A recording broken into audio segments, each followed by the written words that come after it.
que siempre me guía en esta travesía, la travesía del amor. Su fuerza conmigo está. Amar es más que un concepto, es una necesidad,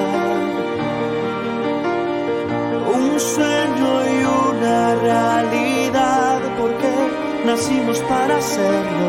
Y si amar es vivir, quiero aprender a vivir. Y los errores superar. Otra oportunidad y un nuevo amanecer brillará en este viaje que es la vida, lo mejor vendrá. No existe algo tan grande como la fuerza del amor que siempre me guía en esta travesía, la travesía del amor. Su fuerza conmigo está.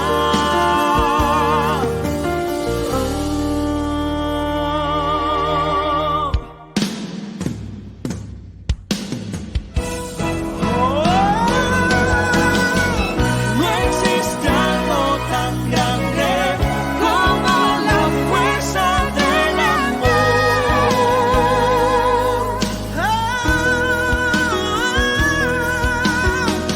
En esta travesía, la travesía del amor.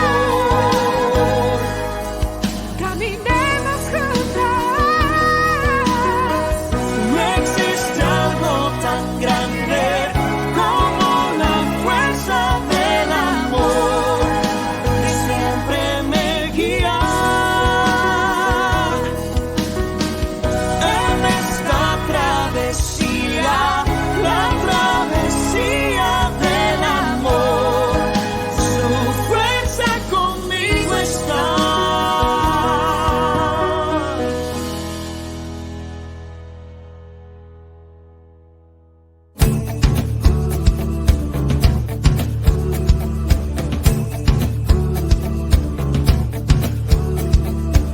Cada vez que veo amanecer, nace adentro una oportunidad de inventar lo malo del ayer y el sol siempre iluminará. Creo en este llamado. Cuando veo la lluvia caer, nace adentro mío la esperanza de que pronto va a florecer y mi fe es tan grande que te alcanza. Creo en este llamado. Vive lo que te apasiona más. Verás que pronto llegará. Tus sueños se harán realidad. El poder de emprender. Porque muy dentro de ti está el llamado que hay que despertar, el poder de ser para hacer y de darlo todo al emprender. Creo en este llamado, porque todos tenemos poder y los miedos se van a vencer y ya nada puede detener esa fuerza dentro de tu ser. Creo en este llamado.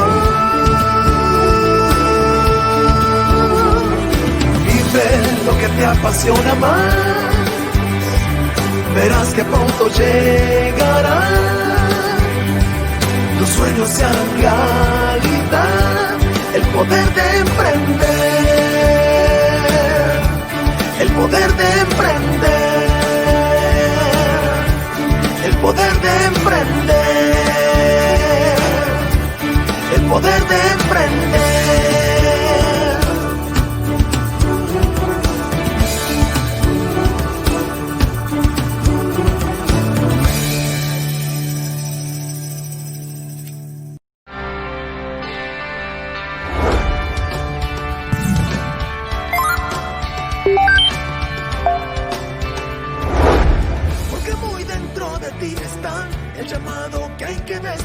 En esta serie de videos aprenderemos antes de emprender o aprenderemos si ya estás emprendiendo. Creo en este llamado.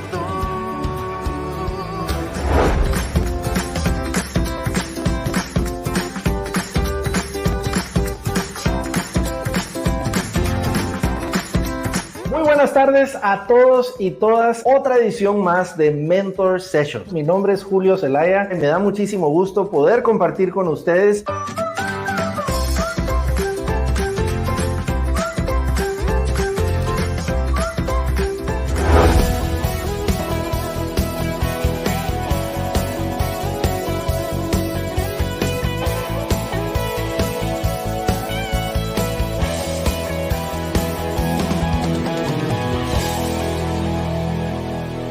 Es viernes y mi alma lo sabe. Sigamos creyendo que lo mejor está por venir.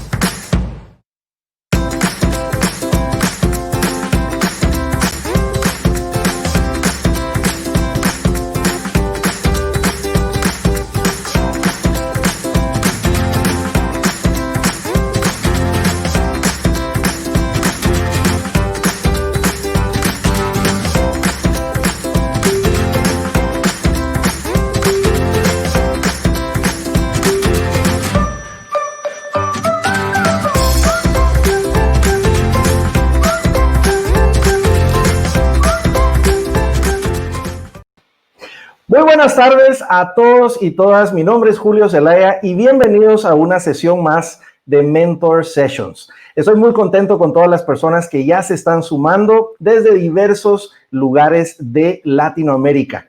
Hoy será una sesión muy esperada y sobre todo con dos mentes que puedo decirles son de las más privilegiadas que conozco. Personas que nos van a dar muchas ideas sobre cómo acelerar la economía. Estamos en un momento donde hemos tenido un cambio abrupto, un 2020 inédito, con cambios en todas las esferas, y vamos a conversar sobre qué ha pasado en el mundo y sobre todo qué podemos hacer para acelerar la economía, no importa la industria en donde estés. Así que para poner en contexto nuestra sesión, déjame mostrarte esta pequeña pieza que nos pone en contexto sobre qué vamos a hablar el día de hoy. Veamos a continuación.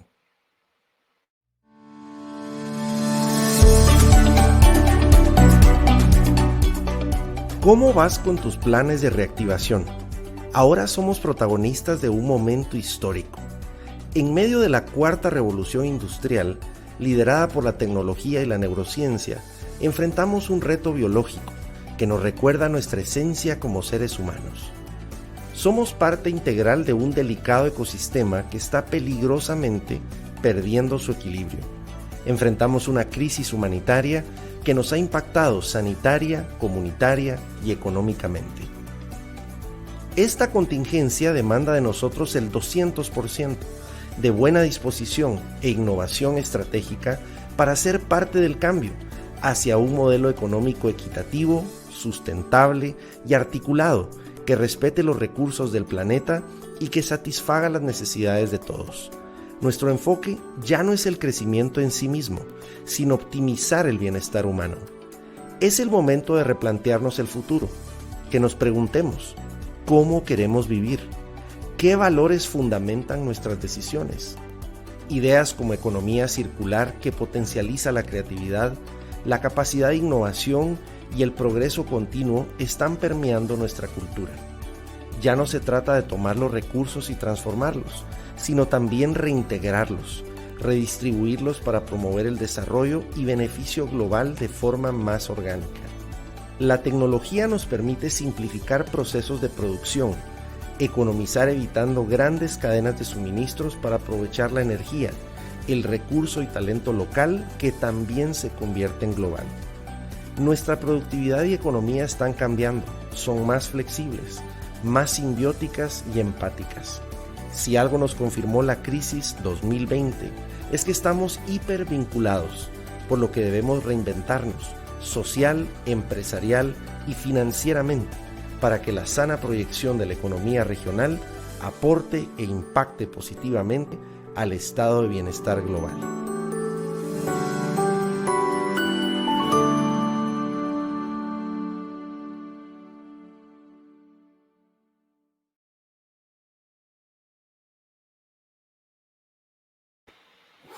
Una sesión que sin duda nos hará reflexionar del lado de dos expertos en la materia. Así que déjame presentar a nuestros invitados de esta jornada. Déjenme contarles que son dos buenos amigos, personas que en cada conversación te dejan muchas reflexiones, son apasionados por Guatemala y dos mentes brillantes. Me atrevo a decir que cualquiera de ellos dos en el futuro será nuestro máximo líder y presidente, sin temor a equivocarme. Dos personas que tienen una pasión y una vocación por el servicio, han impactado en diversos ámbitos, en la educación, en la economía y en diversos ámbitos. Y estoy muy contento que hayan aceptado ambos estar en este programa. Déjame empezar por presentarte a mi querido amigo Salvador Pais, que cariñosamente le decimos Salva. Él es alguien que ha estudiado muchísimo, ha sido investigador en Nueva York, en la Universidad de Fordham, y también ha estudiado en MIT, en donde hizo su maestría de Administración de Empresas. Es alguien que a través de los diversos programas de FUNCEPA ha impactado en la educación de Guatemala en miles de personas. Es un apasionado por Guatemala, director también en Fundesa, y alguien que me encanta cómo resume su pensamiento. Una frase de Stefan Schmidheiny, uno de los empresarios suizos más importantes del mundo, que decía: no pueden haber empresas exitosas en sociedades fallidas, ni sociedades exitosas con empresas fallidas. Y yo creo que hay un equilibrio importante entre la sociedad y la empresa. Una persona extraordinaria. Quiero presentarles a mi querido amigo Salvador Pais. Bienvenido, mi querido Salva. Muchas gracias, Julio. Un gran gusto estar aquí contigo compartiendo esta tarde. Muchísimas gracias por haber aceptado. Déjenme presentarles a otro amigo. Él es mi tocayo, mi querido Julio Héctor Estrada. Julio Héctor Estrada trabajó en Europa, trabajó también en Asia, pero con un enfoque de América Latina. Es director asociado en el World Economic Forum, alguien que le apasiona resolver problemas complejos y tiene una mente muy analítica que puede llegar a mucha profundidad. Siempre conversar con él es una lección de vida, tiene mucha sabiduría y siempre ha dicho que le apasiona resolver dos cosas: lo público y, por otro lado, que nuestro país, Guatemala, vaya al mundial. A ver cuál de esos dos problemas resuelve primero mi querido Julio Héctor Estrada. Bienvenido a este programa. ¿Cómo estás, mi querido Julio Héctor? Muy bien, gracias por la invitación, Julio. Eres muy generoso con tus palabras. Y qué gusto poder compartir foro con Salvador, también un buen amigo y una persona a la que admiro mucho. Pues este será un programa acá que yo sé que va a haber mucha energía intelectual. No me canso de decirlo, dos de las mentes más privilegiadas que conozco. Así que vamos a entrar en materia y vamos a hacer un foro entre los tres para ver qué está pasando en el mundo. Y me encantaría empezar haciéndoles una pregunta a ambos. Este programa vamos a hablar de aceleración económica y qué podemos hacer en la práctica. Pero pongamos en contexto, ¿qué ha pasado en el mundo como consecuencia de esta pandemia? ¿Y cuál ha sido su lectura, escenarios? ¿Dónde estamos hoy? Entonces, si quieren, empecemos contigo, Julio Héctor, y ahí vamos conversando. Julio Héctor, ¿qué ves que ha pasado en el mundo? Lo que ha sucedido es que ha sucedido un evento de dimensiones, de efectos económicos global que no creo que había pasado por lo menos desde la Segunda Guerra Mundial, ¿sí? Entonces hay que dimensionarlo correctamente porque el golpe económico, la interrupción en la actividad económica y en las vidas de las personas llega a la dimensión, digamos, de tal vez los primeros años de la Segunda Guerra Mundial o el momento de posguerra. Ha sido una tragedia humanitaria. Vamos a hablar hoy no tanto de la parte de salud, pero claramente es primariamente una tragedia humanitaria que ha cambiado la vida de la gente y eso tenía una repercusión económica. Pero para ir, digamos, metiéndonos al tema económico, saltándonos todo lo que podemos hablar y entender poco, digamos, pero pensar mucho sobre los temas de lo que ha pasado con la salud y el tratamiento de la pandemia, Yo le diría a la gente que lo que ha pasado es un golpe que ha sucedido como en 3 momentos. O sea, tenemos un momento inmediato, que es empresas, personas, países, gobiernos, golpeados en sobrevivir, o sea, solvencia, o sea, liquidez, o sea, cómo no dejar de pagar, cómo poder sostener los pagos diarios, cómo no morirse de hambre. Hay un efecto de mediano plazo que es un poco un problema de solvencia, cómo yo recupero el balance de mi empresa, cuáles son los resultados que tengo como país y como persona, cómo quedo con mis deudas, con mi patrimonio, con mis ingresos de mediano plazo. Y hay un tercer momento que no hemos llegado todavía, ahorita estamos como entre 1 y 2 y regresando, que nos está pasando, que es cómo se reinventa uno, cómo se recupera de todo este golpe que hemos sufrido. Y hay que pensarlo también de que ha habido unos pocos ganadores de esta crisis, porque hay empresas y personas que han ganado económicamente. Hay una gran mayoría que ha perdido un poco, o sea, que va a estar un poco peor de como estaba con la crisis cuando salgamos de todo esto. No mucho peor, pero claramente menos ingresos, menos patrimonio, menos capacidad de consumo y menos seguridad, sobre todo también laboral. Y hay otro grupo pequeño, más grande que el de ganadores, de grandes perdedores, que realmente van a perder muchísimo. Y cómo como sociedad y como economía podamos administrar esos grandes perdedores junto con otra masa de gente que ha perdido un poco sin que se nos vuelva a mediano y largo plazo esto un caos o un relajo. Creo que es el reto más importante que tenemos económica y políticamente hacia adelante, porque es lo que ha dicho The Economist un poco, creo que lo han leído varios, que es esta economía del 90%. Vamos a regresar a una economía que está a medio gas. Entonces la crisis como que lo más golpeado, como que ya lo fuimos amortizando, pero no tenemos claridad de cómo vamos a administrar a esa gente que quedó con un poco menos de lo que tenía antes y sobre todo esos pocos que perdieron muchísimo. Turismo, viajes, hoteles, o sea, cómo eso no nos contamina y nos genera inestabilidad y una pérdida de bienestar muy grande y cómo utilizamos esta oportunidad para reinventarnos y hacer cosas nuevas. Y la pregunta iría para ti también, Salva, que entiendo que se han estudiado varios escenarios y los economistas han hecho diversas proyecciones de cuál podría ser escenario, no solo del impacto que tuvo, sino de recuperación. ¿Cuál consideras que es el escenario más probable a la luz de lo que hemos estado viendo? Gracias. Y sumando un poco por donde iba Julio Héctor, también creo que es importante reconocer que las pandemias matan por 3 vías, ¿verdad? Primero, abrumando el sistema inmunológico del paciente. Segundo, abrumando las redes hospitalarias. Y tercero, abrumando las economías familiares. Y entonces tenemos que reconocer y entender que sucedió un factor exógeno, un factor totalmente pues impredecible, de estos cisnes negros que de alguna manera viene a impactar en una forma muy, muy acelerada, muy abrupta. Normalmente pues los ciclos económicos no se comportan de la misma manera y ciertamente los ciclos económicos, si bien es cierto existe una correlación entre ellos a nivel de las macroeconomías globales, esos ciclos económicos pues siempre hay desfases en tiempo, siempre hay desfases en magnitud y las correlaciones pues no son perfectas. Y en esta ocasión vivimos no solo un impacto muy marcado, muy abrupto, sino además sincronizado a nivel global.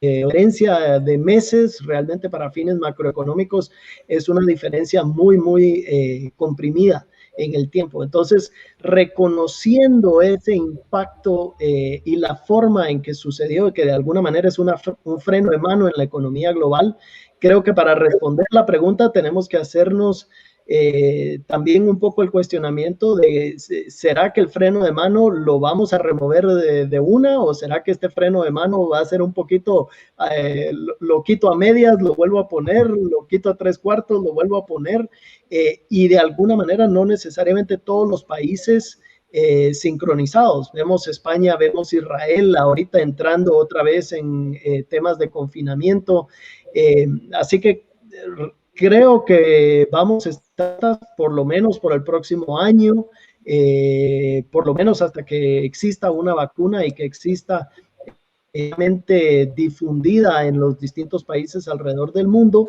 Y Dado que vamos a estar en esas por el próximo año, creo que tenemos que entonces hacernos la pregunta cómo es que cada economía está preparada para responder y qué cosas se pueden hacer que sean específicas para cada economía, porque creo que no hay tampoco una respuesta o la respuesta a la pregunta no es la misma dependiendo del país. Estados Unidos tuvo un escenario donde pues siguió pagando las nóminas a través de las mismas empresas. En Guatemala, por ejemplo, donde las nóminas no son una cosa que está registrada o el 70% de los ingresos familiares son informales, pues no existió ese mecanismo y entonces no vamos a tener tampoco las mismas herramientas o las mismas posibilidades o inclusive la misma tasa de sobrevivencia empresarial que tuvieron otros países como Estados Unidos, por ejemplo. Y sin duda nos damos cuenta, como bien apuntas, que es un impacto macroeconómico en diversas variables, pero también microeconómico en el comportamiento del consumidor y el impacto directo que tiene en la economía familiar. Julio Héctor, hablábamos un poco fuera de cámaras de los diversos escenarios y tú me decías que podía haber un escenario que concuerdas con lo que decía Salvador del siguiente año con ciertas modificaciones. Cuéntame cómo ves a nivel macro y también el comportamiento del consumidor el próximo año. Sé que es difícil dar un vaticinio en donde ha cambiado tanto, tan rápidamente, pero a la luz de los temas que han sucedido, de la apertura progresiva de ciertos países y lo que ha pasado en otras economías, ¿cómo ves los escenarios para los próximos 12 meses? Bueno, yo lo que veo es precisamente hasta que no haya una vacuna probada y diseminada ampliamente, la gente va a tener miedo, ¿sí? Y la gente tiene miedo de manera muy razonable, porque es una enfermedad muy grave, inesperada y además es lotería. Con mi hermano llamamos lotería genética. No sé si a él no le pasa nada y a mí me pasa algo muy grave cuando me da la enfermedad. Y afecta básicamente todas las edades a partir de 40 años. Sobre todo en Guatemala ha sido muy fuerte el efecto en 40 para arriba. No solo personas con condiciones previas. Entonces, mientras estemos con esa lotería, hay que asumir, y yo creo que quien sea que esté planificando su empresa o su persona, su patrimonio, debe planificar que esto bien se va a llevar 2020 y 2021, digamos. Yo creo que ya va a empezar a haber una vacuna a finales del primer semestre o en el primer semestre, pero para que llegue a mucha gente va a tomar tiempo.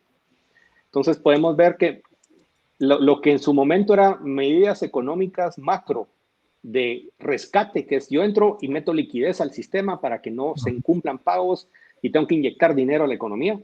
Ahora ya no es el reto tan complejo. Al final la economía reaccionó bien a nivel de liquidez, con menos o más éxito en Guatemala. Eso es cuestionable. Tenemos una economía con un Estado que tiene poca influencia en el país de todas maneras. Pero la importancia es qué pasa ahorita en esa carrera más larga.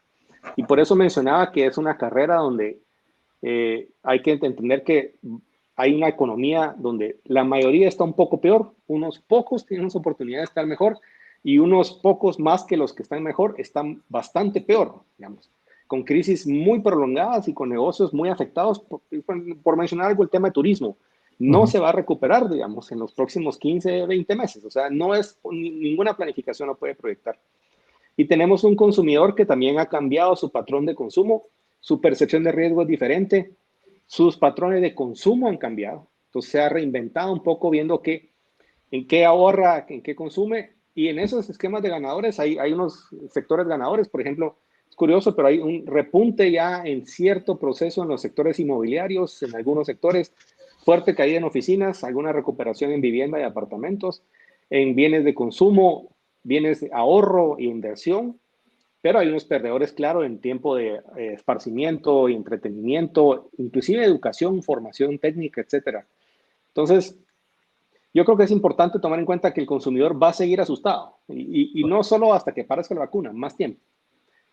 ¿Cómo se va a comportar ahora que reprogramó y replanteó cuál era su realidad? Uno se imagina que nunca va a pasar nada y ahora está pasando cosas. Y entendemos que hay consumidores que son también empresas, las empresas como un consumidor. Y a nivel macro, pues el gobierno tiene esa dificultad ahora de pasar de un plan difícil de rescate, inyecto dinero para que la gente, bono familia, que lo gaste y lo reciba rápido, debió haber sido más rápido, pero algo se hizo, a un plan de recuperar ese espacio perdido, ese espacio que la economía no va a estar usando, que es más difícil porque el gobierno tiene pocas herramientas de intervención. Y eso quisiera, Salva, preguntarte a ti, para darle continuidad a esta conversación, ¿qué consideras que va a ser permanente? ¿Qué va a ser algo estacional? Yo sé que eres alguien apasionado por la educación. En la educación ha habido un impacto importantísimo de casi 1.6 billones de estudiantes impactados por esta crisis. Muchas instituciones volcándose a lo digital, que no todas estaban preparadas, unas migraron hacia lo digital, otras que no tenían la infraestructura y tuvieron muchos procesos complejos en el tema de las oficinas, el home office, algunas organizaciones buscándolo ya como un modelo híbrido permanente de largo plazo, otras que dicen no, regresamos a oficinas con mayor distanciamiento, etcétera. ¿Qué consideras que vino para quedarse y qué crees que es un tema consecuente a esta crisis en particular?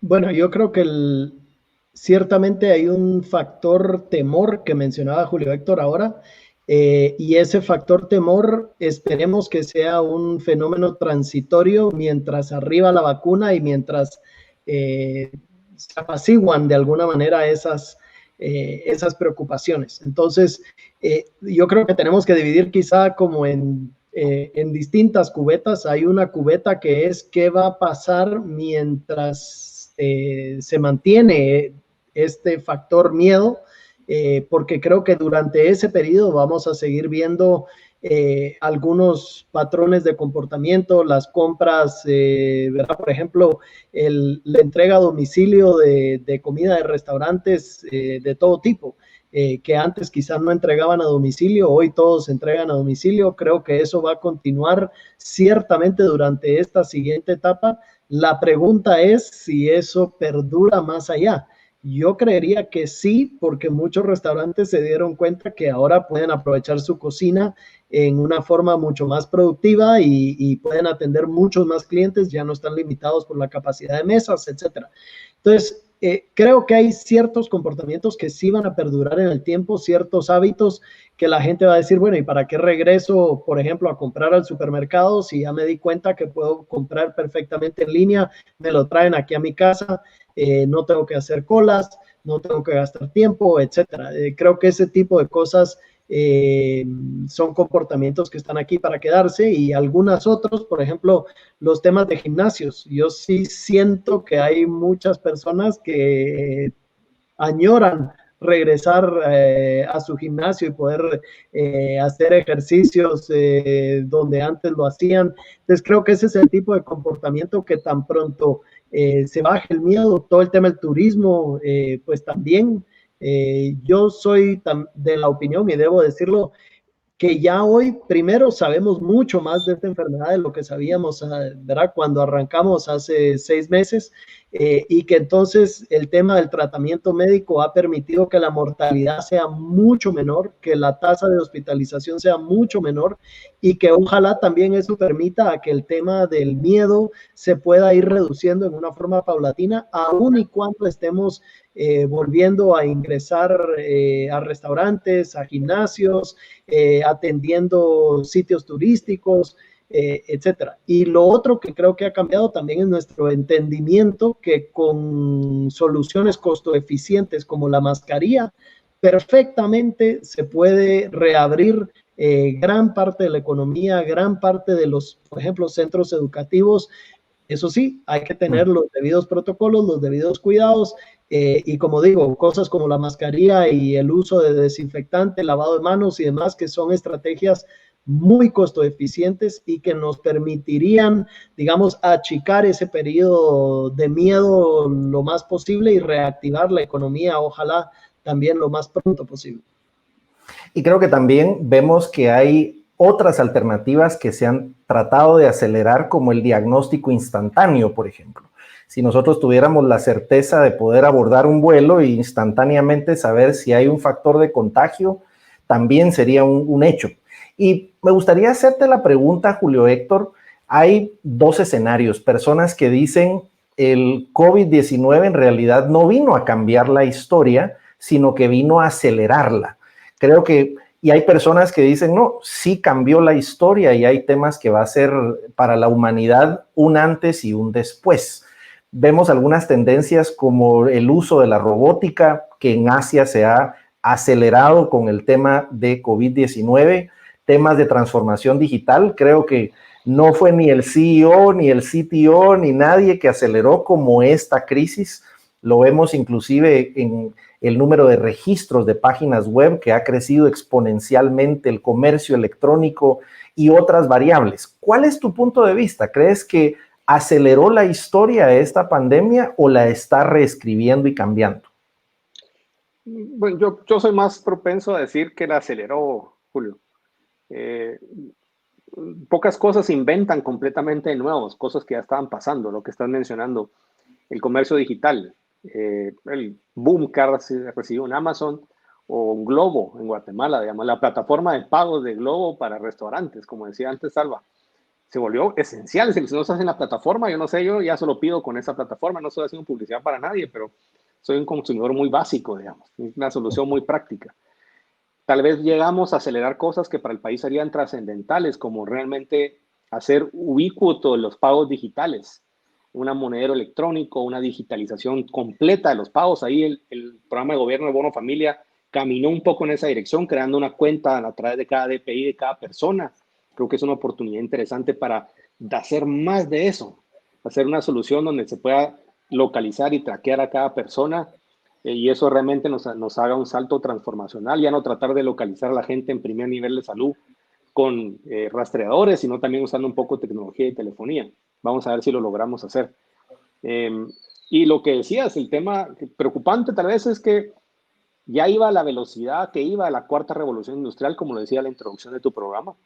Es una tendencia fuerte. Esto lo aceleró más porque, claro, pues el costo-beneficio, si ahora tengo que incluir a mi futura planificación el costo de tener gente y la probabilidad de que tenga que ponerles normas especiales de salud y que tenga que hacer rotaciones y separación, y lo tengo que costear todo ya civilizadamente, me lo van a exigir mis bancos y mis inversionistas. También el valor relativo de la tecnología mejoró porque esos eran costos que ya estaban determinados. Entonces el costo de una persona se volvió más alto, el costo de un full-time equivalent person, digamos, está más alto que antes. Entonces hay más tecnificación, más desarrollo tecnológico, y eso es bueno porque siempre el desarrollo tecnológico y la automatización son positivos en el mediano y largo plazo, pero en el corto plazo ese desplazamiento, Guatemala puede ser un gran ganador del redesplazamiento de cadenas de abastecimiento hacia más cerca de un Estados Unidos, que es un gran punto de consumo, o puede ser perdedor si no se adapta rápidamente, como ser un gran perdedor neto. Entonces, esto mismo que decía, que va a haber personas, unos pocos ganadores, una mayoría que está un poco peor que antes y unos grandes perdedores, yo creo que aplica para países también. Va a haber unos pocos países ganadores, una gran mayoría de países que van a estar un poco peor de lo que estaban antes de la pandemia, y así van a terminar, y unos pocos que van a ser grandes perdedores. Yo quisiera que fuéramos el país ganador, ¿sí? Lo veo complejo porque el reto para ser gran ganador implicaba tener una capacidad de salud, que creo que Salva puede explicar muy bien, y de atender la emergencia de una manera muy práctica y muy eficiente. Esperaría quedarnos en que sea menos perdedor y aprovechemos para hacer otros cambios, pero sí quisiéramos no parar entre los grandes perdedores, digamos. Creo que como país tenemos ese reto, y parte de eso es el efecto de estas tendencias que mencionas que se están acelerando. Y yo creo que para poner en contexto también la pregunta que te quisiera hacer, Salva, yo sé que eres un apasionado por el tema también de cómo impactar en la sociedad. Si nosotros vemos un Estados Unidos, si lo vemos a nivel agregado en las bolsas de valores, están teniendo inclusive un día del valor bruto de las empresas que pareciera no tener impacto por el tema de la pandemia. Pero si hacemos un análisis de esa variable, nos damos cuenta que los grandes ganadores han sido empresas tecnológicas que han aportado enormes cantidades de valorización a la bolsa de valores. Y esto me lleva a pensar que el valor de eso que exportamos, eso que producimos en el país, eso es lo que lleva a que el país sea más o menos próspero. ¿Qué piensas de qué podría hacer un Latinoamérica? No solo para aprovechar esta crisis, sino para construir una mejor sociedad. y que podamos aprender esas lecciones de otras economías. ¿Qué ideas tienes al respecto? Sé que eres un apasionado, como decía, por temas de una sociedad que mejore constantemente. ¿Cómo podemos hacer para aprovechar esta crisis para ello? Bueno, buena pregunta, pero realmente aquí el de la experiencia es Julio Héctor, que le ha tocado ya remangarse las mangas y tratar de implementar algunas de estas ideas en la práctica. Yo lo que diría es, primero, tal vez la claridad de tener un plan. Creo que lastimosamente en mucha retórica, nos quedamos en muchas cosas que suenan bonito, pero nunca verdaderamente hacemos un plan integral, un plan que priorice los verdaderos cuellos de botella de nuestra economía y de nuestro sistema público. Creo que ese es principal y por ahí hay que arrancar, es esa integralidad, cuánto cuesta, quién lo hace, cómo se hace, que me lleva también al siguiente punto y era una de las cosas que también me interesaría mucho escuchar qué piensa Julio Héctor, pero de lo que, digamos, la constante en muchos de los planes y muchas de las cosas que hemos puesto sobre la mesa que han sido, creo yo, cosas bien conceptualizadas, muy técnicas, muy profundas, se quedan en la práctica, se quedan en la ejecución. Y un ejemplo muy concreto ahora con todo este tema de la pandemia, el simple hecho de comprar pruebas y comprar equipo de protección médica y comprar pues, los distintos medicamentos, la maquinaria pública no pudo reaccionar a la velocidad que la situación requería. Y no por, digamos, ninguna maldad y no por una incompetencia de alguien específico, quiero ser muy claro, a pesar de los enormes esfuerzos que se hicieron, la maquinaria pública no está funcionando. Entonces creo que además de los grandes planes que podamos tener y las grandes ideas de cómo podemos desarrollar nuestro país, hay un elemento central que es que tenemos que arreglar esa capacidad de ejecución de la cosa pública, que la maquinaria pueda hacer, independientemente de qué la pongamos a hacer, pero hoy por hoy esa maquinaria no está caminando como uno quisiera.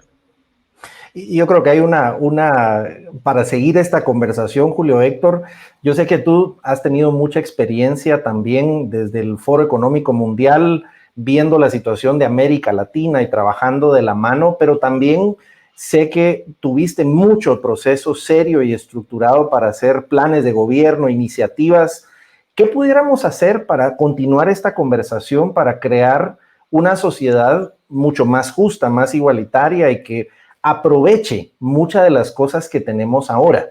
Si nosotros vemos, yo soy un optimista y me gusta pensar que tenemos mejores probabilidades de vida, la tecnología nos lleva a tener más acceso a mercados, más posibilidades de hacer negocios. Todos quienes tenemos un teléfono inteligente tenemos más capacidad computacional que la que tenía en su momento Clinton con todo su gobierno. Y ese es el ritmo que nos ha llevado la tecnología y nos tiene la posibilidad de llevar más progreso y desarrollo a más personas. ¿Qué podemos hacer a nivel de diseño de sociedad y de planes macro para que esta pequeña pausa que estamos teniendo en nuestra vida cotidiana nos lleve a reflexionar qué podemos hacer? Bueno, esa es una pregunta tremendamente profunda, pero siguiendo lo que dice Salvador, tal vez tres elementos que creo que son importantes. Uno, yo estoy convencidísimo, ha sido el objetivo de mi vida en los últimos 15 años y probablemente los próximos 25, que Guatemala, que hay muchos factores de la economía privada, de las personas, de la tecnología, que hay que dejarlos trabajar. Hay que poner las instituciones solo lo mínimo que sea necesario para que funcionen. Pero si no podemos poner ese mínimo, no funciona, ¿sí? Y en Guatemala hemos hecho un experimento de tener un gobierno que es el mínimo, ¿sí? Y a la gente se le olvida, pero de verdad, si uno pone unos países ordenados del 1, que es el estado más grande como tamaño de la economía, lo que consume el estado, al número 183 o 185 que mide el Fondo Monetario Internacional, Guatemala es el 185 o el 183, depende de cada año, fluctúa un poco, pero es último, penúltimo o antepenúltimo. Entonces tenemos un estado chiquitititito, y no estoy diciendo que lo hagamos más grande de un día para otro, pero sí que más o menos percibamos que ahí hay un problema, ¿sí? Y entonces yo digo, necesitamos a las mentes más talentosas y más capaces, dedicadas en aterrizar esos conceptos. Yo también secundo lo que dice Salvador. En Guatemala hay un dicho que dicen es que el país está sobrediagnosticado y sobreplanificado. Yo les quiero transmitir a todos que eso no es verdad, ¿sí? Hay un montón de PowerPoints, ¿sí? Hay un montón de políticas, pero planes, pocos. Y planes, con los equipos que han hecho los planes, que han hecho una carrera de la parte pública, que saben gestionar y que además, ahí vamos al tema de que puedan administrar esos procesos de cambio que son tremendamente difíciles de hacer en Guatemala, en Inglaterra, en Suiza, en Corea, en Japón. Esos funcionarios que pueden transformar esas cosas son retos realmente complejos. Entonces, ¿cómo llevamos talento? Entonces, yo creo que nuestro comportamiento tiene que empezar a decir involucrarnos. Segundo, no castigar. O sea, al final el país está armado de tal manera que el castigo de involucrarse en lo público es tremendamente caro.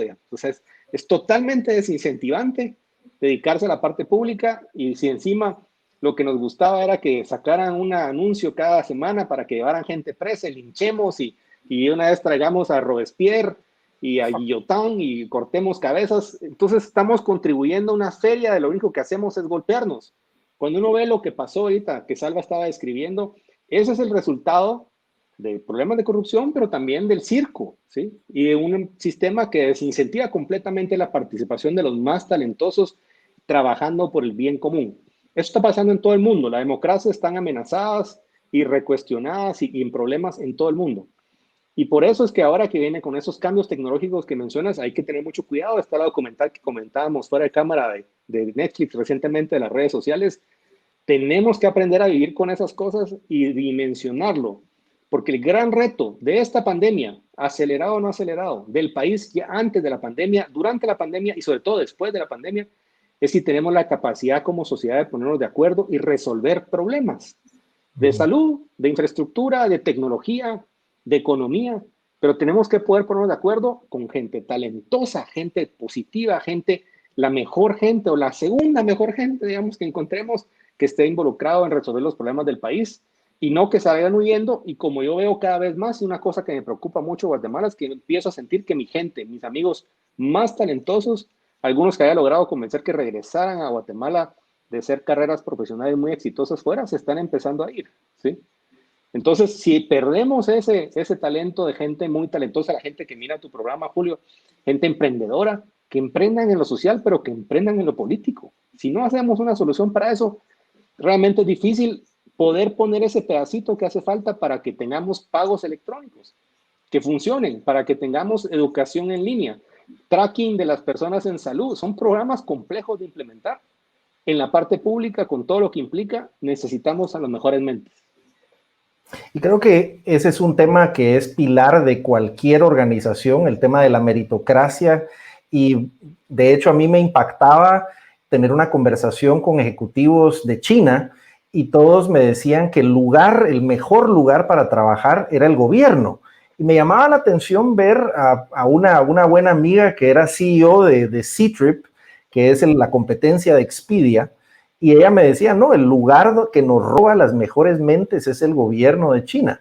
Y me llamaba eso la atención. E incluso las personas decían, ese es el mejor lugar para trabajar, en donde hay una carrera, donde hay contribución, donde tengo recursos para exponencializar mi talento. Y eso me llamó poderosamente la atención. Y la pregunta para ti, Salva, que yo sé, Salva, que has hecho muchos temas de alianza público-privada, muchos has sido un puente para la iniciativa privada que quiere hacer cosas con el sector público, y creo que eso ha sido clave en llevar a cabo diversos proyectos. ¿Cuál consideras que han sido las buenas prácticas para poder llevar a cabo estos proyectos?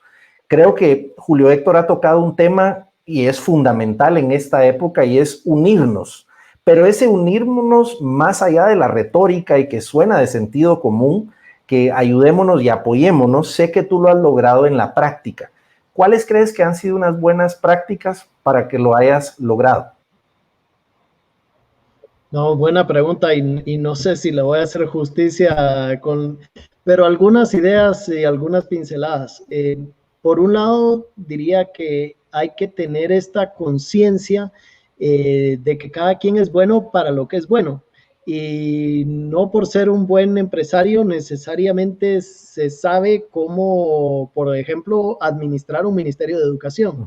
Entonces creo que lo primero es entender esa especialización y esas fortalezas y qué puedo traer a la mesa y qué puedo aportar a la mesa para sumar sin pretender de alguna manera creer que sabemos todo lo de lo público. Y como decía Julio Héctor, hay que motivar y hay que tener a gente excelente en la cosa pública, atraerlos y retenerlos, capacitarlos constantemente. Eso no lo estamos haciendo hoy, ¿no? Pero bueno, lo primero es esa conciencia de lo que yo puedo aportar y traer a la mesa.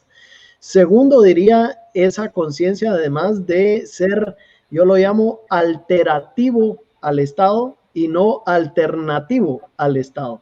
¿Y a qué me refiero? Es que estos proyectos son excelentes para tratar de traer innovación, para experimentar, pero al final debe de ser con un espíritu y con un objetivo final de fortalecer esa institucionalidad pública, de cambiar el comportamiento de esa institución pública hacia bien, pero no de sustituir esa poca institucionalidad pública, dicho sea de paso, como decía Julio Héctor, que hoy tenemos en nuestro país. Entonces creo que ese es otro elemento central. Y tercero, el cómo nutrir esas conversaciones y esas alianzas público-privadas con las mejores prácticas, con los mejores talentos.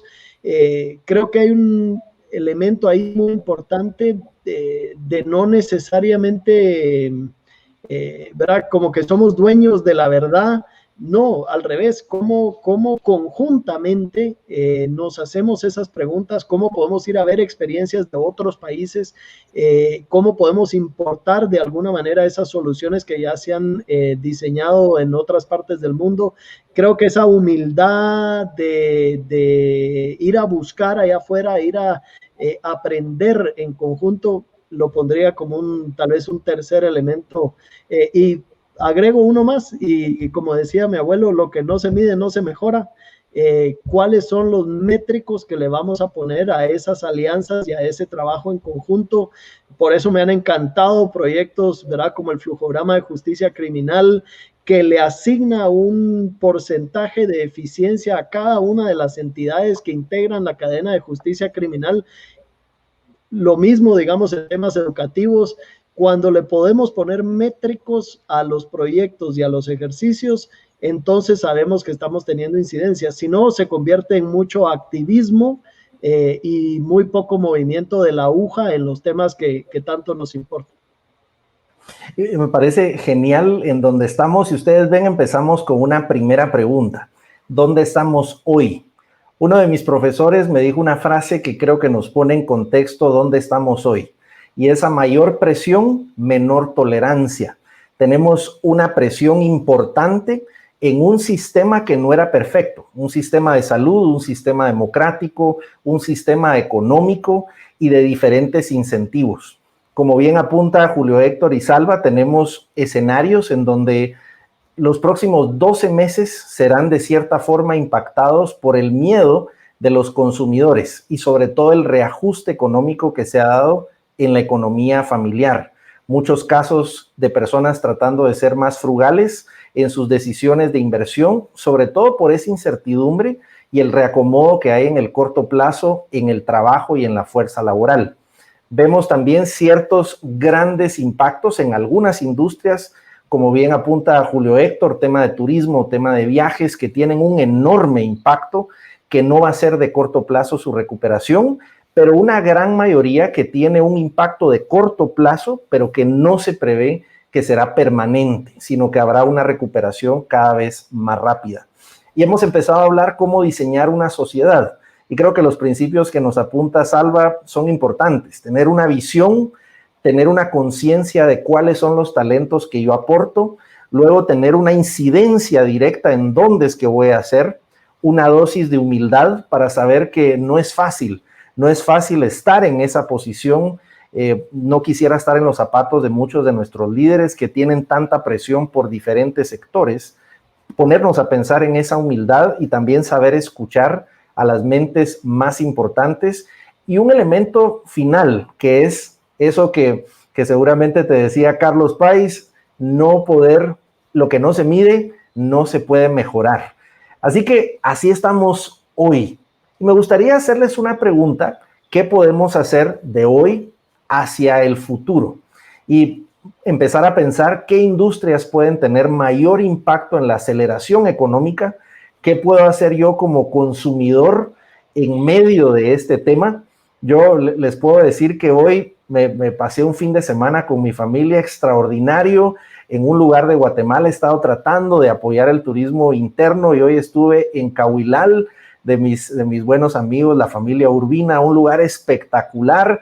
Me daba hasta pena verme tan bronceado porque ya mi cuerpo ya no estaba acostumbrado a tanto sol, mis queridos amigos, pero creo que hay cosas puntuales que sí podemos hacer y eso se tratará este segundo bloque.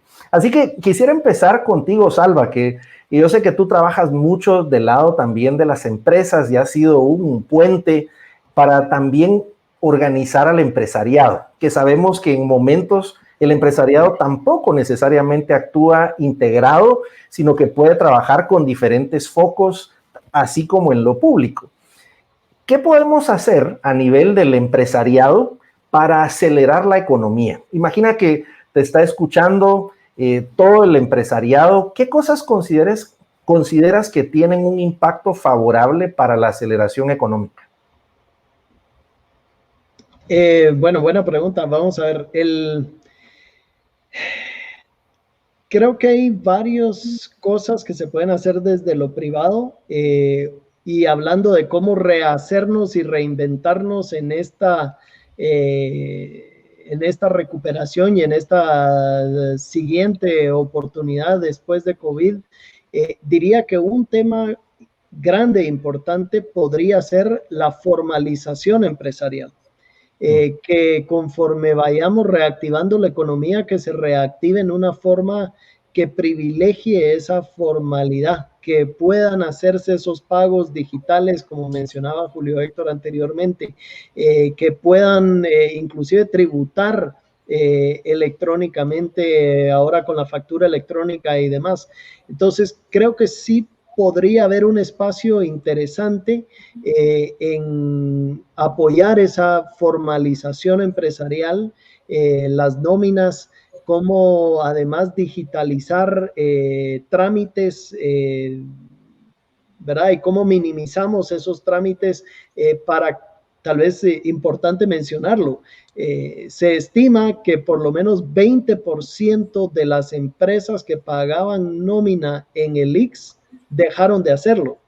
Lo que no sabemos es si dejaron de hacerlo en una forma temporal por cuestiones de liquidez y la crisis, o si efectivamente son fallecimientos y por decirlo, no sabemos realmente la tasa de letalidad real a nivel de las empresas que fallecieron por COVID, ¿verdad? Tal vez las estadísticas de los ciudadanos lamentables, pero las sabemos al centavo.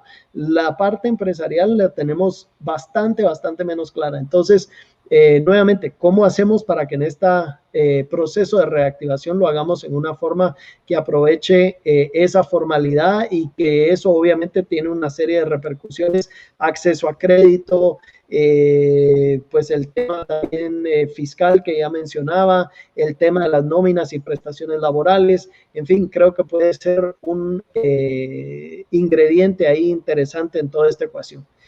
El otro elemento, y yo sé que es a lo privado, pero sí siento que hay una serie de iniciativas legislativas que podrían tener un rol importante en esta etapa de reactivación.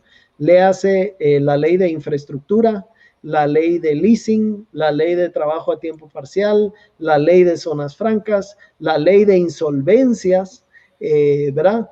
Un paquete legislativo como ese, si se reuniese el apoyo de, pues, no solo el sector privado, sino de toda la ciudadanía detrás de un paquete muy, muy acotado, que ciertamente no le va a gustar a todo el mundo y que van a ver a quienes, ¿verdad?, se salgan afectados por alguno de los temas, pero creo que es la única forma. Creo que no podemos dejar de hacerlo, no podemos dejar de aprovechar el momento para que, dada esta situación, dada la crisis y dada toda la necesidad, que podamos finalmente pasar una serie de leyes como las que acabo de citar, que verdaderamente podrían turbinar el proceso de reactivación económica. Me encanta porque haces eco a algo que hemos hablado en otros programas. Me gusta citar al economista Birch, que decía que hay 3 tipos de empresas. La empresa ratón, que su reto es la sobrevivencia. Es frágil, pequeña, pero es rápida. Luego venían las empresas gacela, que su reto es crecer ordenadamente. Están en la adolescencia empresarial, pero son quienes tienen un enorme impacto en la economía y en la creación de empleos formales. Y luego, este economista decía las empresas elefante, que son esas empresas ya grandes, pero que su reto es la reinvención. Creo que en tu intervención, Salva, has hecho brillantemente recomendaciones para esas 3 etapas. En la empresa que está iniciando, que a lo mejor es un emprendimiento informal, llevarlo a la propiedad privada, sentir que ya es formal, y es el argumento del economista Montaner, ¿verdad? Que él siempre propaga que la propiedad privada hace una gran diferencia y cuando me incrusto en el sistema formal. Pero luego también hay ese apoyo para las empresas que están creciendo, que están generando empleos, y hay diversas leyes que pueden ser de ayuda para esos emprendedores que están en una etapa de adolescencia, de rápido crecimiento y también de generación de empleo. Y otras iniciativas para la empresa más establecida, que puede tener momentos inclusive como esta ley que decías.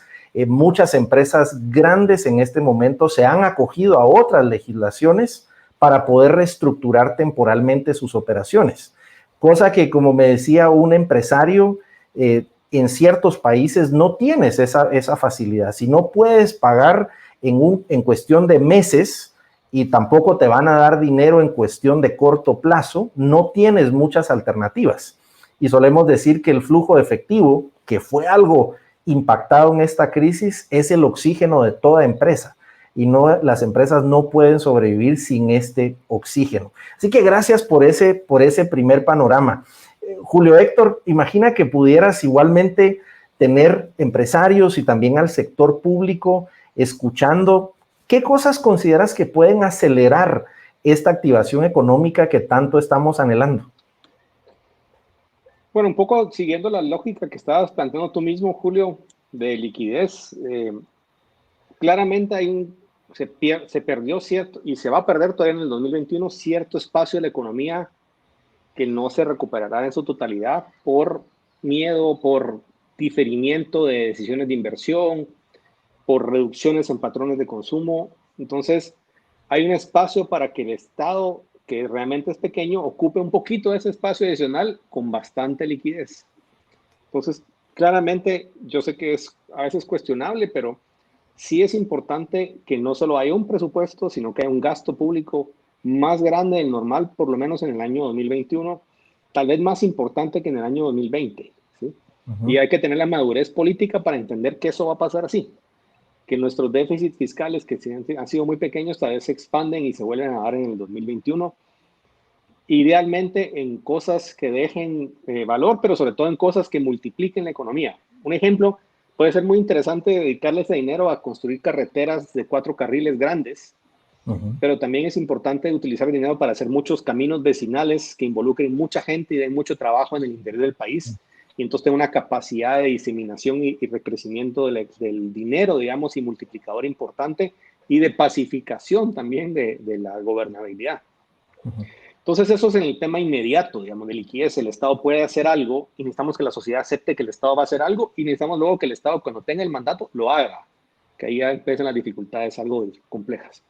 Pero también lo que Sara mencionaba, señales, o sea, una parte importantísima que va a determinar la reactivación y la velocidad es todas esas decisiones de inversión en casa, de inversión en negocio, de inversión en maquinaria, en plantas, en inversiones diferidas, porque la gente dijo, yo no sé qué va a pasar con el mundo, pues me voy a esperar a ver qué pasa hasta que salga la vacuna o si quiebra, que truena el país. Entonces, claramente, mandar mensajes con reformas, con mejoras, con nuevas plataformas tecnológicas, con soluciones a problemas, van a mandar el mensaje correcto. Solo que ahí yo me inclino, o sea, hay un paquete legislativo que creo que es valioso y tiene un impacto de mediano y largo plazo, pero hay cosas de muy corto plazo. O sea, hay 3 minas inmensas paradas por temas de consultas a pueblos indígenas. Si no va a resolver la Corte, que lo resuelve el Congreso, pero no puede seguir metiéndose la cabeza en la arena y no resolver ese tema legislativo. Resolvámoslo y enfrentémonos como país, pero tratemos el problema. La autopista, queremos inversión extranjera y tenemos un proyecto de $80 millones, Escuintla Puerto Quetzal en autopista, que ya tenemos el inversionista, 10 internacionales participaron en el proceso, creyeron en Guatemala, apostaron por el proceso y ahora decimos, no, siempre no nos interesa porque no lo queremos aprobar, a pesar que ahorita regresó al Congreso. Entonces, hay cosas de proyectos detenidos, procesos que quedaron en medio camino, que realmente un empujón. Son mensajes importantes, son mensajes importantísimos de que el país va a lo tercero. La gran pregunta para esas decisiones va a ser, ¿el país que va a salir de esta crisis es más riesgoso o menos riesgoso que el que teníamos originalmente? ¿Sí? Sí, las calificadoras todavía no saben qué hacer con eso. Moody's, Fitch, Standard & Poor's no saben por dónde va. Asumen que todo el mundo va a estar peor que cuando empezamos, ¿sí? Porque va a ser más deuda y más ingobernabilidad. Gobernabilidad, poder ponernos de acuerdo a resolver problemas que arrastramos hace tiempo, una buena solución de primer nivel de atención en salud, comprar las pruebas para hacer las pruebas de salud. O sea, de verdad, para mí lo más afectado que ha tenido este gobierno ha sido que mostró más a la gente que no tiene la capacidad de reaccionar el Estado de Guatemala, en lo público, a la hora de una crisis, porque tuvo las herramientas. Entonces ahorita todavía queda tiempo de enmendar ese camino. Entonces, esa reactivación va a depender si la gente dice, bueno, el país lo superó y dentro de todo le pegó menos que otros países porque por suerte tenemos una economía menos avanzada, que nuestros portafolios de productos están menos afectados que otros países. Pero la pregunta es si salimos con un país más manejable, más gobernable, con más prosperidad y bienestar futuro para todos o con uno peor. Y ahí es donde esas cosas que se resuelvan creo que pueden ser un mensaje que le dé, sobre todo al guatemalteco, al inversionista, al empresario guatemalteco, el mensaje que el país está despegando o va a salir mejor o mejor relativamente de esta crisis que nos vino encima. Entonces acá tenemos alternativas que el gasto público puede hacerse en temas de infraestructura.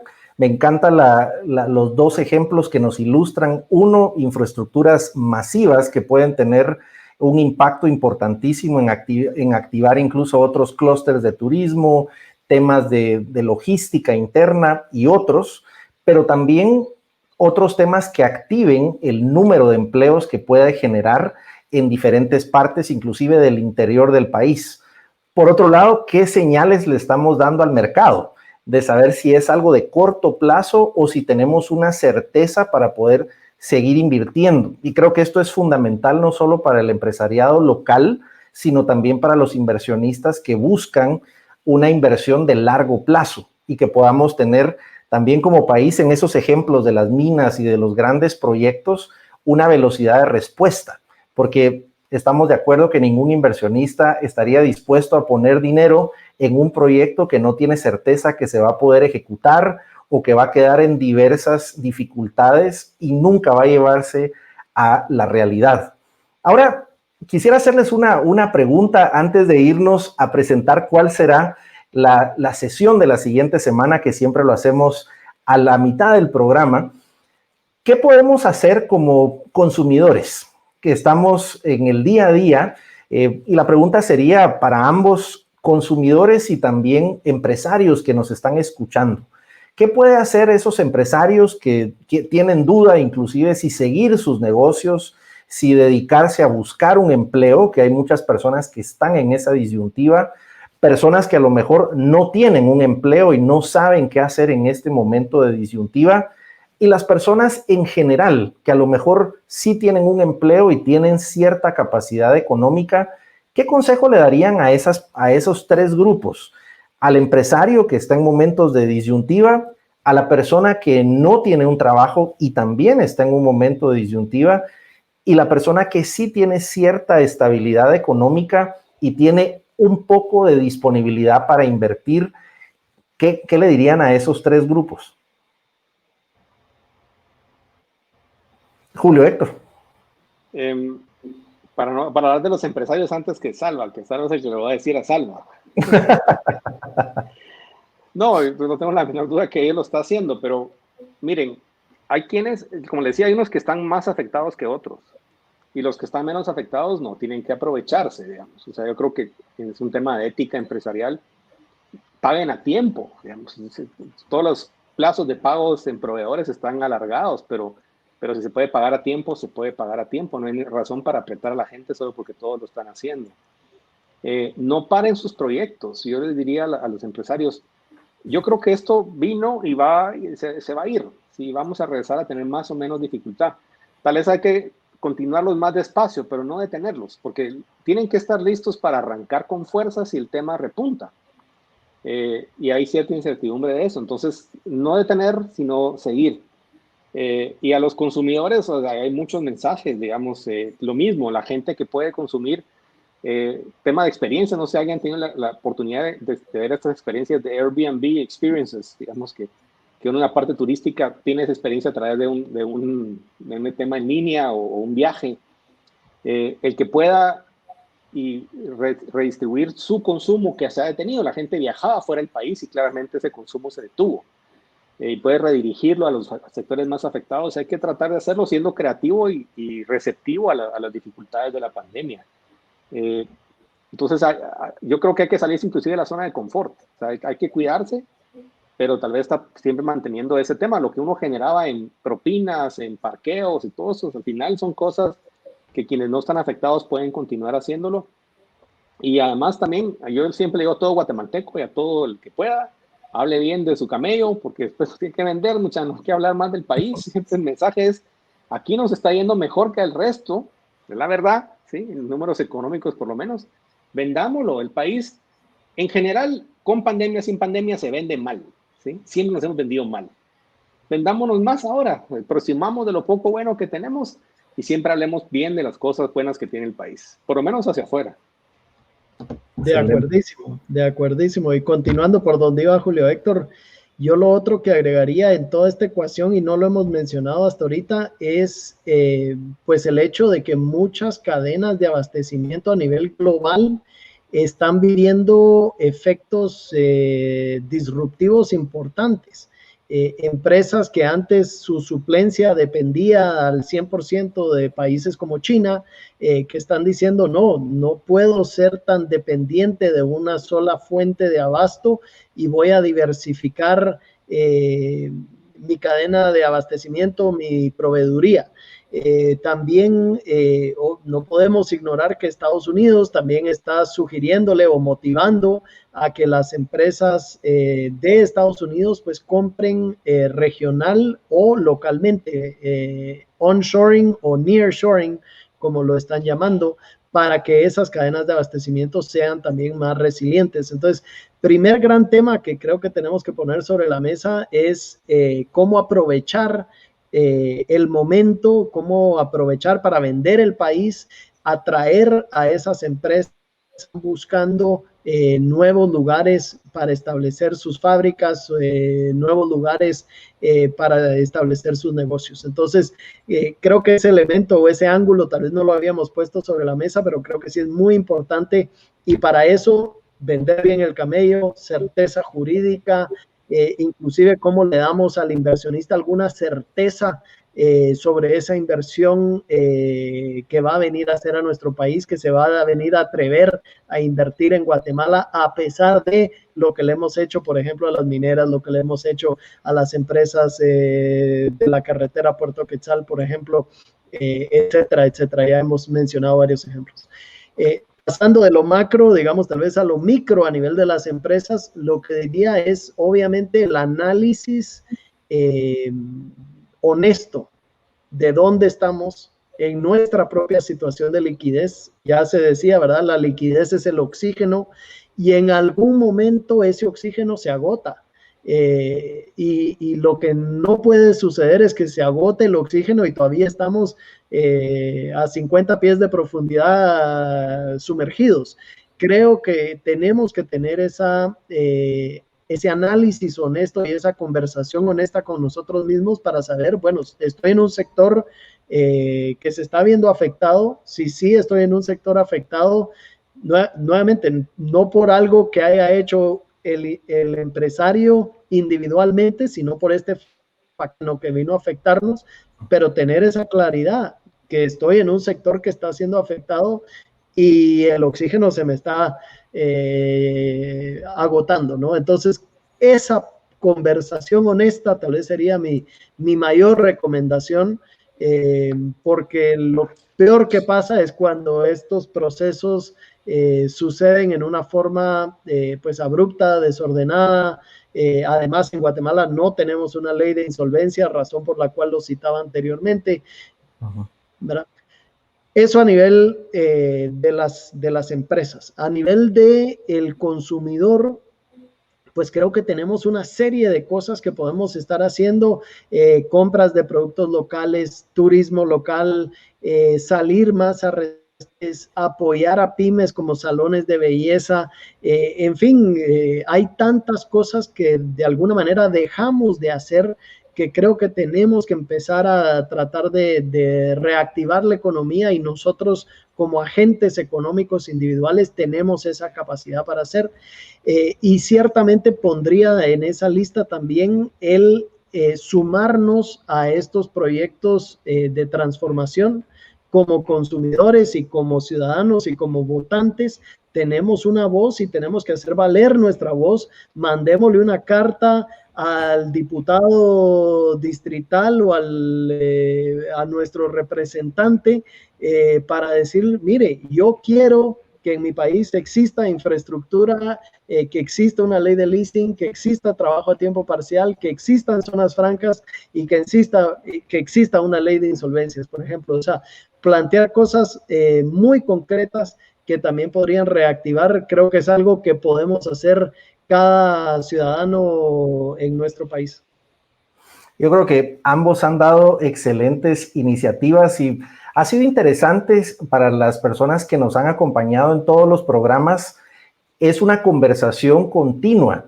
Teníamos hace un par de semanas al ministro de Turismo de Costa Rica y era fascinante ver lo que estaban haciendo en el plan de reactivación del turismo y cómo habían unido el sector privado con el sector público, inclusive dar paquetes para promover el turismo interno sin intereses, para que convergiera tanto los sectores afectados del turismo como ese apoyo que podía dar el sector empresarial. Y creo que eran propuestas que, como hoy estamos viendo, es una propuesta que no es de una sola área, sino de múltiples aristas. Y vamos a tener nuestro último bloque en donde vamos a conversar de qué podemos hacer con esas variables que a nivel individual nos afectan. Algunas personas preguntaban del miedo, ¿qué podemos hacer para vencer ese miedo? ¿Qué pasa si realmente no tengo una alternativa para subsistir y tener que despedir personas en los próximos días? ¿Qué podemos hacer en esa variable? Así que los voy a pasar brevemente al backstage en lo que presento nuestro tema de la siguiente semana y pasamos a nuestro bloque final. Y déjenme contarles un poco de qué vamos a estar hablando la semana entrante. Y déjame mostrarte esta pregunta que pone en contexto nuestro tópico de la semana siguiente.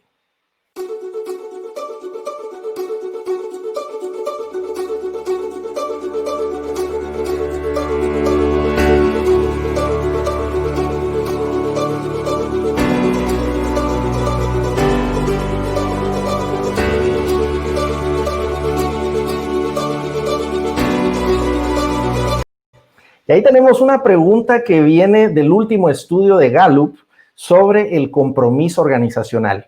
Y encontraron que casi el 70% de las personas que están en un empleo no les gusta ese trabajo. La pregunta que haremos la semana siguiente es cómo construir un gran lugar para trabajar. Y tendremos dos invitados de lujo. Tendremos a Margarita Weaver, que es directora en Tigo People, que es la organización número 1 en Great Place to Work. Y tendremos a Gerardo Girón, que es el director general de Electra Guatemala, que también es una de las empresas Great Place to Work. Tendremos una conversación en donde hablaremos de qué podemos hacer para mejorar los ambientes en donde colaboramos, cómo hacer para construir una organización que trascienda y sobre todo que libere ese potencial de las personas. Y lo segundo que quiero mostrarte es nuestro estreno del programa de mañana, Amo los lunes, que es Aprender antes de emprender. Mañana hablaremos del trabajo seminal de Carol Dweck, que Carol Dweck hace un estudio sobre las formas de ver el mundo. Y déjame mostrarte un pequeño comercial del programa que se estrena mañana a las 11 de la mañana. Si no te has suscrito a mi canal de YouTube, todos los lunes, 11 de la mañana, Amo los lunes, Aprender a emprender. Veamos a continuación. ¿Para qué vas a hacer eso? ¡Qué ridículo! La gente se va a burlar. Esto va a ser increíble. Le vas a ayudar a muchas personas. Pero ¿quién va a querer escuchar a una persona de Latinoamérica? Imagínate cuántas personas se pueden unir y que lo puedan hacer juntos. Todos conversaremos con una voz interna todos los días. Podemos tener una mentalidad de abundancia. Por otro lado, una mentalidad de escasez. Estamos destinados a grandes cosas si le ponemos esfuerzo, entusiasmo y una constancia.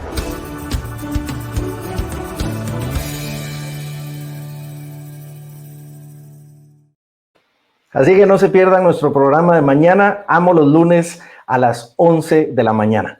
Así que quiero regresar a nuestro último bloque con nuestros invitados. Hoy conversamos con Julio Héctor Estrada y con Salvador Pais, que nos han dado una cátedra en temas macroeconómicos, en temas microeconómicos y en general reflexión de cómo podemos acelerar la economía y cómo podemos impactar para tener mejores sociedades y mejores empresas. Así que les agradezco nuevamente por estar acá con la audiencia y quisiera abordar esa variable del miedo.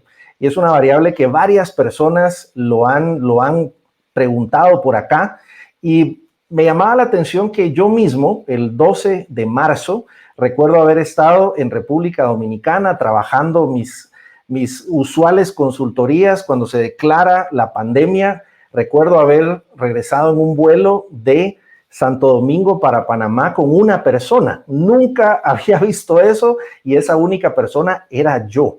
Y no era mi jet privado, era un vuelo comercial y me impactó poderosamente. Yo mismo viví de primera mano, recuerdo haberle dicho a mi familia, se acabaron todas mis empresas. Tuve un día de cancelación del 100% de mis proyectos y la mayoría de mis proyectos tenían que ver con viajar, con hacer consultorías, eventos. Y te puedes imaginar todas las personas que nos están viendo, el 100% de cancelaciones. Yo recuerdo haberle dicho a mi equipo, una de las cosas que nos va a blindar es tener operaciones en varios países. Pues resulta que todos los países están bien afectados. Y sin embargo, ¿qué fue lo que hicimos? Recuerdo haberle dicho a mi equipo, bueno, lo que teníamos se acabó y voy a prepararme para lo peor esperando lo mejor. Y eso implicó invertir en equipo audiovisual, en tratar de transformarnos, hacer lo que hacíamos. Quienes han seguido las Mentor Sessions han visto que hemos invertido en nuevo equipo, vamos mejorando diversas cosas y fue un reinventarnos a la fuerza. Y les puedo decir, para poner en contexto esa pregunta, tuve no miedo, terror. Y recuerdo haber hablado con personas como tu hermano, mi querido Salva. Recuerdo haberle preguntado a Sergio, mira Sergio, ¿y ahora qué hago? Porque esa variable del miedo puede ser paralizante, pero por otro lado me implicó darme cuenta que la empresa que había construido por años de repente dejó de existir y era volver a empezar de cero en otra plataforma. Lo que sí puedo decirle a nuestra audiencia para antesala a esta pregunta es que mi propósito no cambió. Sigo ayudando a las personas, sigo haciendo lo que me apasiona, que es enseñar. Estoy del lado de quienes han sido mis mentores, como es Julio Héctor y Salvador, pero me moví a pesar del miedo, porque el miedo seguía ahí. No sabía cómo iba a pagar las nuevas inversiones, no sabía cómo iba a seguir creciendo el equipo, Y sin embargo, aquí estamos siguiendo eso que me apasiona, eso que creo que es mi propósito, y es tratar de ayudarles a agregarles valor en una forma diferente. Quizá no estamos viéndonos cara a cara, pero gracias a la tecnología hoy le estamos llegando a más personas, y creo que de eso se trata, descubrir cuál es nuestro propósito y seguir trabajando con mucho esfuerzo a pesar del miedo. Así que con ese testimonio personal, ¿qué piensan de esa variable de las personas que están enfrentando miedo? Miedo porque no sé cómo llegar a fin de mes, no sé si me va a tocar despedir a alguien, miedo porque no sé si inclusive estoy expuesto a la enfermedad o a alguien cercano. Lo estamos viendo, Julio Héctor, estamos en un foro en común en donde veíamos personas cercanas a nosotros luchando por su vida con la enfermedad, y ese tipo de variables sin duda no es fácil manejarlas a nivel emocional. ¿Qué consejo le darían a las personas que están enfrentando miedo en cualquiera que sea el índole de su trabajo? ¿Qué consejo les daríamos? Pues yo creo que el miedo al final es una emoción que tiene una razón en la naturaleza, es una razón fisiológica de protección de nosotros mismos. Entonces el miedo, primer mensaje es, hay que prestarle atención porque por alguna razón algo nos está disparando ese miedo. Pero creo que inmediatamente después tenemos que decir, ok, la parte racional a evaluar si ese miedo es justificado, cómo se mitigan los factores que están generando ese miedo, si existe alguna forma de pues, reducir los riesgos, si existe alguna forma de pues alejarnos de los disparadores que están generando o llevando a ese miedo o a ese riesgo. Entonces, tal vez por ahí empezaría, ¿no? O sea, el miedo, mucha gente o nuestra cultura dice, no, que no tenemos que tener miedo. Para mí no, reconozcamos y aprendamos a escucharnos a nosotros mismos y escuchar cuando sentimos miedo porque alguna razón de fondo existe que está generando esa emoción dentro de nosotros. Pero como decía, pasemos a la parte racional y pasemos a la parte de mitigación y reitero, hoy sabemos muchísimo más de cómo tratar esta enfermedad de lo que sabíamos hace 6 meses. Para la enorme mayoría de personas, si se logra hacer un tratamiento temprano, realmente se están logrando resultados muy favorables. Obviamente las excepciones ahorita están siendo los casos donde existen esas precondiciones de riesgo, diabetes, hipertensión, etcétera. Entonces, bueno, si tenemos esos factores adicionales de riesgo, pues quizá nuestro miedo es más justificado y tenemos que tomar precauciones adicionales. Y el otro gran factor es no ir a tiempo, no acudir a tiempo a aplicarnos los protocolos de medicamentos que ya han sido afinados y que hoy 6 meses más tarde están produciendo muchos mejores resultados. Si nos demoramos mucho, porque es solo un catarrito, tengo un poquito de fiebre, pero no es nada, eso puede también elevar el nivel de riesgo o elevar el potencial de complicaciones de esta enfermedad. Creo que eso es un elemento, y el otro grande que mencionaría es, nuevamente, creo que hay factores muy costo eficientes que pueden ser implementados, la mascarilla, lavado de manos, los temas de distancia, son cosas que podemos hacer y ya no tener miedo porque estamos implementando esos debidos protocolos y esos cuidados. Tal vez solo para cerrar con una anécdota muy breve, el 13 de marzo, justamente el día que se decreta el primer caso en Guatemala, esa mañana habíamos estado inaugurando un laboratorio en una escuela pública con el señor presidente en la democracia Escuintla. Y la anécdota a lo que voy, mi esposa en ese evento saluda al señor presidente y le hace así con el codo. Y fue la primera vez que yo veía a alguien hacerlo. Hoy ya es una cosa muy común, pero bueno, tenemos que ir cambiando nuestros comportamientos para adaptarnos a la realidad y el entorno. Y vamos a estar en estas el próximo año. Aprendamos a vivir con esta nueva realidad, aprendamos a usar la mascarilla, aprendamos a saludarnos de a codo, aprendamos de los temas de lavado de manos, etcétera. Y hago un breve resumen de eso que me parece muy poderoso. Reconocer que el miedo es inherente al ser humano y el miedo es algo biológico que nos pone en alerta y nos dice, fíjate en esta situación que puede poner en riesgo tu vida o puede cambiar alguna de las variables. Es un tema de sobrevivencia humano. Pero luego que reconocemos ese miedo y nos damos cuenta que es natural para toda persona, pasa la parte racional. Eso nos obliga a hacer un análisis de dónde estoy en este momento. Y creo que Salvador decía algo importante, que es tener esas conversaciones honestas para ver dónde estoy como empresa, dónde estoy a nivel personal. Y esa parte racional implica tener las conversaciones que no es fácil tener, pero que no se enteren las personas por terceros lo que está pasando en tu empresa. Y creo que ahí es donde viene esa parte racional y de movernos a pesar del miedo. Y luego lo tercero es prepararnos para una maratón y no un sprint. Muy bien nos decía Salvador, hay cosas que sí podemos hacer. El distanciamiento social, el tema de lavarnos y desinfectarnos las manos, el tema de usar una mascarilla, son predictores que aplanan la curva y tienen un efecto importante y es costo efectivo. Y reconocer que estamos en una realidad que ha cambiado.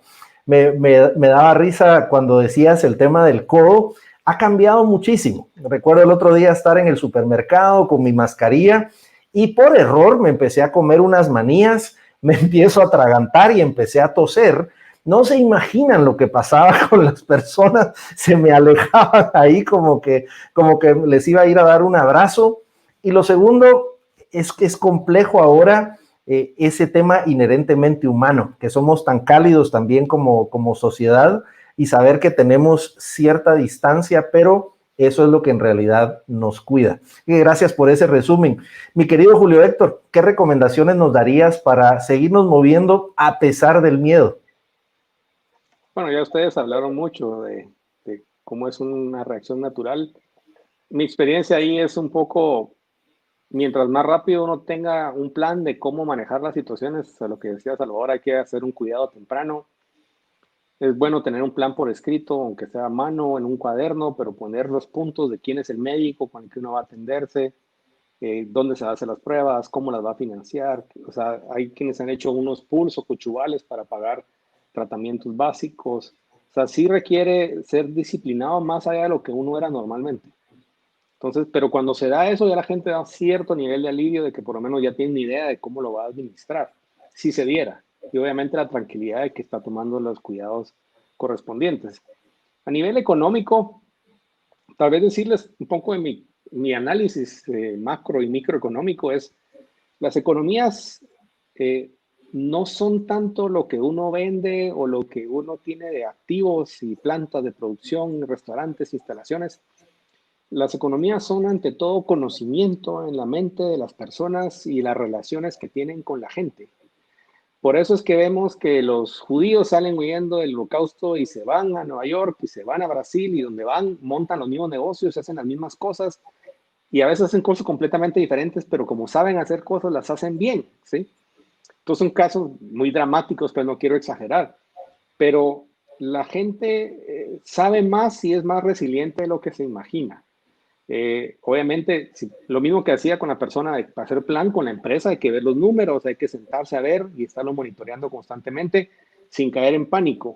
Y hay que ser frío también. Si la cosa no da más, le decía una amiga hace un poco que tenía una subclínica de fisioterapeuta. Le decía, no vayas a perder dinero, ¿sí? O sea, si ya no te está alcanzando, obviamente no vayas a desangrar cash, digamos. O sea, de tu clínica, si vas a tener que dejar ir 2 personas que tenías, pues mejor si lo haces ahora y no tarde y asume que es una carrera de largo plazo. pero en ningún momento empiezas a perder dinero. A lo mejor cancela el lease y lo regresas y lo reinstalas. Al final lo que vale es tu conocimiento, tu experiencia y tu prestigio. No tienes que comprometerte, digamos. Entonces, y las economías, curiosamente, cuando son golpeadas por un choque externo de corto plazo, son como, no sé, como una serie de compartimientos llenos de agua, con varios en un solo tonel, digamos. Se vacían algunos, pero realmente la velocidad con la que se rellenan está ahí porque la gente tiene ciertos niveles de consumo, ciertas cosas que sabe hacer y rápidamente se reorganiza. Es más difícil hacer que crezca el tonel, pero regresar al nivel que tenía antes no es tan complicado, ¿sí? Entonces, obviamente, hay tema perdido. Pero en general, es decir, la gente es más resistente de lo que se imagina y que la clave, como es en el tema de la guerra, como decía el ejemplo al principio de esta conversación, es que hay que mantenerse vivo, ¿sí? Y hay que mantenerse sano y hay que mantenerse sano en la mente, no sufrir tanto. Entonces, la gente se reinventa y sabe más de las cosas, tal vez tiene que ser algo diferente de lo que venía haciendo. Y cuando lo mires el futuro, lo va a decir, bueno, pasé un momento difícil, pero me reinventé, reorganicé, tuve que disminuir mi consumo, tuve que sacrificar algunas cosas que tenía en su momento, pero las cosas suelen caer en su lugar. Y las economías reencajan, digamos, en el nivel de consumo y producción que tenía la gente. Tal vez se pierden 2 o 3 o 4 años de tiempo, digamos, de donde era nuestra proyección estar en el 2025, ahora vamos a estar en 2028. Pero hay que tener esa visión y como decías muy bien, Julio, es una carrera de maratón, digamos, una ultramaratón, digamos, hay que pensarla a largo plazo. Nunca perder de vista el largo plazo a la hora de estar pensando en cómo solucionar las cosas. Y me encanta el resumen que tú decías, este es un momento para permanecer vivos, permanecer sanos, cuidar nuestra mente, cuidar nuestro cuerpo. Y hay dos activos que tú decías que me parece genial. Eso que tenemos en nuestra mente, eso a quién leo, de quién aprendo, quiénes son mis mentores, cuánto invierto en esto que está acá. Pero por otro lado, la calidad de mis redes, la calidad de mis contactos, de lo que he formado en mis círculos sociales. Y creo que ese es un capital social que tenemos, ese capital intelectual, pero también un capital social, y yo le agregaría un capital espiritual, que es esa certeza de que algo mejor viene, ese entrenamiento de decir, creo que las cosas van a cambiar, y esa perseverancia de seguir a pesar de las situaciones que son complejas. Así que quiero hacerles una última pregunta, que es una pregunta con la que cerramos siempre nuestros programas, y es la pregunta del tweet. Y esta es una pregunta que me gusta decir, si tú le pudieras dar un consejo y hacer un tweet que resuma un buen consejo que a lo mejor tú has recibido o que te gustaría darle a alguien más, ¿cuál sería ese buen consejo que resume a lo mejor una perla de sabiduría que tú has recibido y le vas a regalar a nuestra audiencia? ¿Cuál sería ese tweet? Y empiezo con mi querido Salva. ¿Cuál sería tu perla de sabiduría para nuestra audiencia?